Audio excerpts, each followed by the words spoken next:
me 20 years from now. I wonder if you've become one of those women who briefly lingers around a safe distance behind young moms carting their babies and toddlers through the grocery store with that far-off look in your eyes.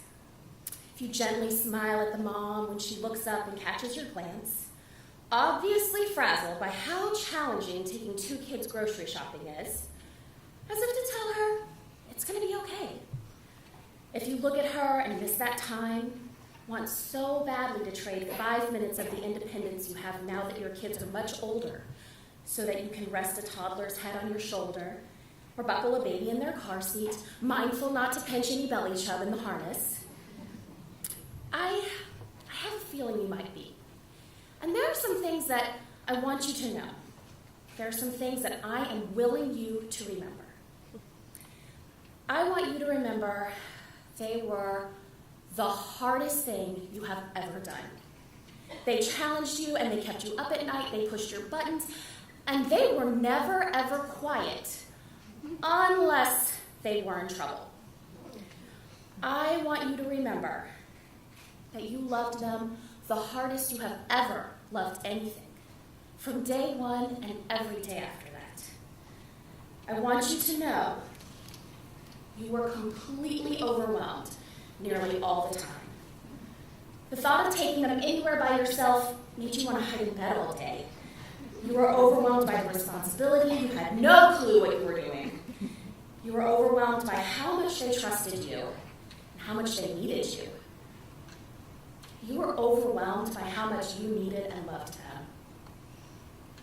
I want you to remember how it felt to lay side by side next to your 4-year-old before he drifted off to sleep. How you talked face to face, nose to nose about his day. How you told him you were excited to see how much he would grow in the morning. And how in the morning you'd lay in bed next to him and you'd stretch his arms and legs out and exclaim, "Look how much you grew last night." That put the biggest smile on his face. I want you to remember what it felt like to hold your 18-month-old in your lap, wrapping your arms around her and laying them on her bulging tummy. How the back of her head and a handful of baby curls at the nape of her neck felt and smelled when you rested your head atop hers. I want you to know you were acutely aware of how fast they were growing. Even though many days would pass in the blink of an eye, there would always be a moment when your world would snap to a halt. And you would look at them while they were doing something mundane and normal, and you would be painfully conscious they were no longer the size they were last week, and that they would never be the size that they were at that moment ever again. I want you to know you went to bed every night with just one simple wish for the next day: to just do better. Even though you were tired and challenged, exasperated and overwhelmed, you knew then that you would miss these days. Most of them, at least. It was a truth that was hard to live with. And most of the time you just ignored it because there was nothing you could do about the passing of time.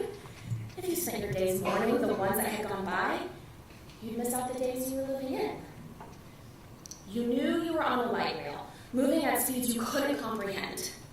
You had no control over the ride that brought you to where you are today. But believe me when I say, you searched so very hard to find the emergency brake. Please know, please remember that you tried to savor that time. Be at peace knowing you spent late afternoons curled up with them on the couch, that sometimes you just sat and watched them run, that occasionally you took inventory of all the things they've learned in the last week, and that you appreciated your time with them the best you knew how. Know that despite your very best efforts, there was no way to freeze time. I promise you tried.